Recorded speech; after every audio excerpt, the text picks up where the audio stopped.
You fill out a form, you answer a few questions about your age, your car, your house, your health. A number comes back. It feels almost arbitrary, like the price of a plane ticket or a hotel room on a Tuesday. But behind that number sits one of the most sophisticated pricing machines ever built by human beings. And almost none of it works the way you think it does. Global insurance premiums crossed roughly $7 trillion in written volume in recent years, according to Swiss Re's Sigma reports. That is larger than the entire GDP of Japan. In the United States alone, the property and casualty industry writes over $800 billion in premiums each year, and life insurers hold more than $8 trillion in assets. When you pay your monthly bill, you are not really buying protection from a company. You are buying a single share in a giant, moving statistical pool that never stops recalculating itself. The word insiders use for the engine at the center of this is underwriting. In plain language, underwriting is the process of deciding two things at once: whether the company will insure you at all, and what price makes that bet worth taking.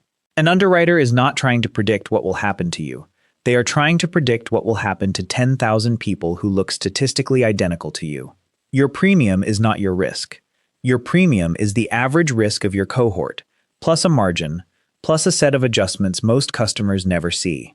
That distinction matters, because it explains why two neighbors on the same street can pay wildly different amounts for what looks like the same policy. The company is not pricing the house. It is pricing the pattern. The first layer inside your premium is called the pure premium, sometimes called the loss cost. This is the raw expected payout, calculated from historical claims data. If a company insures 100,000 drivers in your rating class and pays out, on average, $600 per driver per year in claims, the pure premium is $600. That number alone is not a price. It is the floor. On top of that sits the expense load. Insurance companies spend, on average, between 25 and 30 cents of every premium dollar on operating costs. Commissions to agents, salaries, reinsurance premiums, advertising. The reason you see Geico commercials during every commercial break is that the U.S. auto insurance industry spends over $9 billion a year on marketing, and every dollar of that ad spend is baked into the premium of the next customer who signs up. Then comes the risk load, sometimes called the contingency provision. This is the buffer the company adds because it knows its own math is imperfect. Catastrophes happen. Fraud happens. A single bad year can wipe out a decade of profits. So insurers add a cushion, usually 2 to 5% of the pure premium, to absorb the shocks. After that comes the profit provision, which is smaller than most people assume. In a well-run property and casualty line, the underwriting profit margin is often just 3 to 5%. Some years it is negative. The combined ratio, which is the industry's core scorecard, measures losses plus expenses as a percentage of premiums. A combined ratio of 100 means the company broke even on underwriting.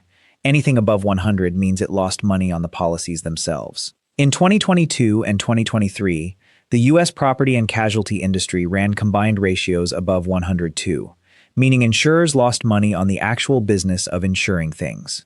Which raises an obvious question. If they lose money on the policies, how do they make money at all? This is where the second engine kicks in, and it is the one almost nobody talks about at the kitchen table. It is called the float. When you pay your premium in January, the company does not need that money to pay claims until, on average, months or years later. In the meantime, it invests it. Warren Buffett built Berkshire Hathaway on this exact insight. In his 2022 letter to shareholders, he described insurance float as money that behaves like a loan, but often costs less than zero, because underwriting profits mean the company gets paid to hold it. Berkshire's insurance float has grown from $39 million in 1970 to over $160 billion today. So the real business model is not really about premiums. It is about the gap between when money comes in and when it goes out, and what that money earns in the meantime. A large U.S. life insurer might hold $2 trillion in invested assets against its policy liabilities. Even a 1% improvement in yield on those assets is $20 billion. That is why insurance companies are, functionally, some of the largest bond buyers on Earth. But sitting on top of all that math is a set of costs that never stops grinding. Claims adjusters, fraud investigators, legal defense, medical review, catastrophe modeling teams, actuarial staff, regulatory compliance in every state or country the company operates in. In the US, insurance is regulated at the state level, meaning a national carrier files rates, forms, and financial statements with 50 different insurance departments. Each state has its own rules on what factors you are allowed to use to price a policy. California, for example, prohibits the use of credit scores in auto insurance pricing. Massachusetts prohibits it too. In most other states, credit-based insurance scores are one of the strongest predictors of loss the industry has ever found, and using them can move a premium by hundreds of dollars a year. Then there is fraud. The Coalition Against Insurance Fraud estimates that fraud costs U.S. insurers and consumers more than $300 billion per year across all lines. Every legitimate claim you file passes through systems designed to catch the illegitimate ones. That infrastructure alone costs the industry billions annually. And then there are the catastrophes. In 2024, global insured losses from natural catastrophes exceeded $140 billion, according to Munich Re. That was the fifth consecutive year above $100 billion. A single hurricane can generate $50 billion in insured losses over a weekend. All of that has to be priced in, absorbed, or transferred to someone else. That transfer is where the single structural weak point of the entire industry lives. It is called reinsurance. Reinsurance is insurance for insurance companies. When a primary insurer writes a policy on a beachfront condo, it does not keep all of that risk. It sells slices of it to reinsurers like Munich Re, Swiss Re, Hanover Re, and the syndicates at Lloyd's of London. A handful of these companies sit at the top of a global pyramid, absorbing tail risk for thousands of primary insurers underneath them.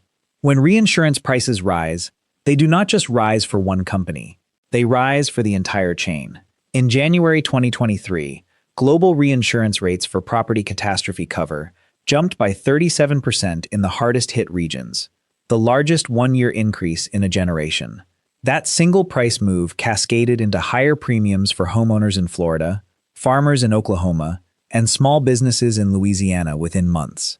If reinsurance capacity ever seriously contracts, primary insurers cannot write new policies at any price, because they cannot lay off the tail risk. The whole retail-facing industry depends on a wholesale market most consumers have never heard of. The clearest recent example of this cascade playing out is Florida. For roughly 2 decades, Florida's homeowners insurance market operated on the assumption that catastrophic hurricanes were rare enough and reinsurance was cheap enough to keep premiums competitive. Then a series of storms, most notably Hurricane Irma in 2017 and Hurricane Ian in 2022, changed the math. Hurricane Ian alone caused an estimated $50 to $60 billion in insured losses. On top of storm losses, Florida had developed an unusually litigious claims environment, with assignment of benefits lawsuits multiplying legal costs on roof claims in particular. The turning point came between 2022 and 2023. Major national carriers, including Farmers, began pulling back from writing new homeowners policies in the state. Several smaller Florida-based insurers became insolvent. Reinsurance costs for Florida-exposed carriers roughly doubled in a single renewal cycle. Citizens Property Insurance Corporation, the state-run insurer of last resort, ballooned to more than 1.4 million policies at its peak, becoming, by policy count, the largest homeowners insurer in the state. The Florida legislature passed reforms in late 2022 and 2023 aimed at curbing litigation, and by 2025, some capacity began cautiously returning. But average homeowners premiums in Florida had already tripled from where they stood a decade earlier, reaching some of the highest in the country. That is what happens when the reinsurance layer, the litigation layer, and the catastrophe layer move in the same direction at the same time. The larger force reshaping the whole industry right now is data. For most of the 20th century, an underwriter had maybe a dozen variables to work with: age, address, prior claims, type of car, type of house. Today, a mid-sized auto insurer can price on hundreds of variables, many of them collected through telematics devices or smartphone apps that record braking patterns, cornering, time of day driven, and phone handling behind the wheel. Life insurers increasingly pull from prescription drug databases, motor vehicle records, and, in some jurisdictions, credit data. Property insurers use aerial imagery and machine learning models to identify roof condition from satellite photos before a human ever visits the property. This shift is turning insurance from a pooled product into a personalized one. That sounds efficient, and in many ways it is.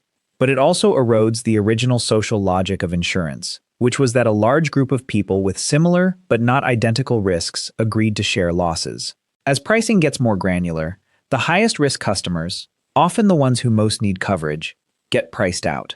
Regulators are starting to push back on this, particularly around the use of artificial intelligence in rating models. But the direction of travel is clear. The industry is moving from broad pools to narrow segments to, eventually, individual pricing.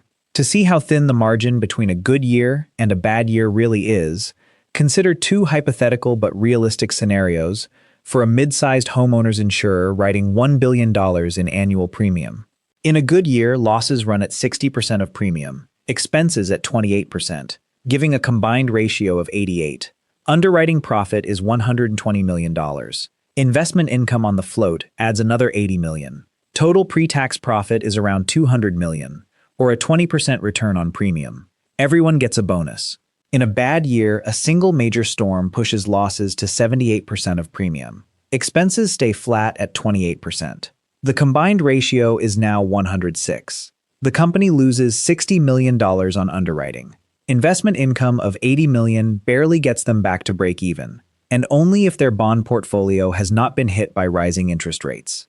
Take one more shock, a second storm, or a reinsurance renewal at plus 40%, and the same company that made $200 million last year is looking at a $100 million loss and a potential downgrade from AM Best, which is the credit rating agency that governs whether the company can even keep writing policies. The gap between a great year and an existential one is often a single catastrophic event, and about 8 percentage points of loss ratio. Given how thin that margin is, and how volatile the underwriting side has become, a reasonable outsider might ask why the biggest players stay in this business at all. Some of them, like Berkshire, are transparent about it. The answer is the float. Insurance is one of the only businesses in the world where customers pay you years before you deliver the product, and where the accounting rules let you invest that money in the meantime. For a large, patient, well-capitalized owner, the underwriting operation can break even or even lose a little money, and the business still generates enormous value through investment income on the float. For life insurers, the incentive is even more structural. A large U.S. life insurer is, in effect, a giant asset manager wearing an insurance policy as a wrapper. The policies generate long-dated, predictable liabilities. Against those liabilities, the company holds a matching book of corporate bonds, mortgages, private credit, and increasingly, alternative assets. The insurance license is what makes that whole balance sheet possible, and in many jurisdictions it comes with favorable tax treatment on the reserves. Private equity firms have spent the last decade acquiring or partnering with life insurers precisely because of this dynamic. The insurance operation is the permission slip. The real business is asset management at scale. For health insurers, the incentive is different again. Their margins on the insurance itself are capped by regulation in many countries. In the US, the medical loss ratio rule requires that at least 80 to 85% of premiums be spent on medical care, leaving a thin band for administration and profit. But health insurers have built enormous adjacent businesses in pharmacy benefit management, care delivery, data analytics, and provider networks. The insurance license gives them the customer relationship and the data flow. Everything valuable happens in the layers built on top of that. So when you look at your monthly bill and see a number that feels almost random, remember what is actually being priced. Insurance isn't really about protection. It's about the time value of other people's money, priced by the pattern you happen to fit.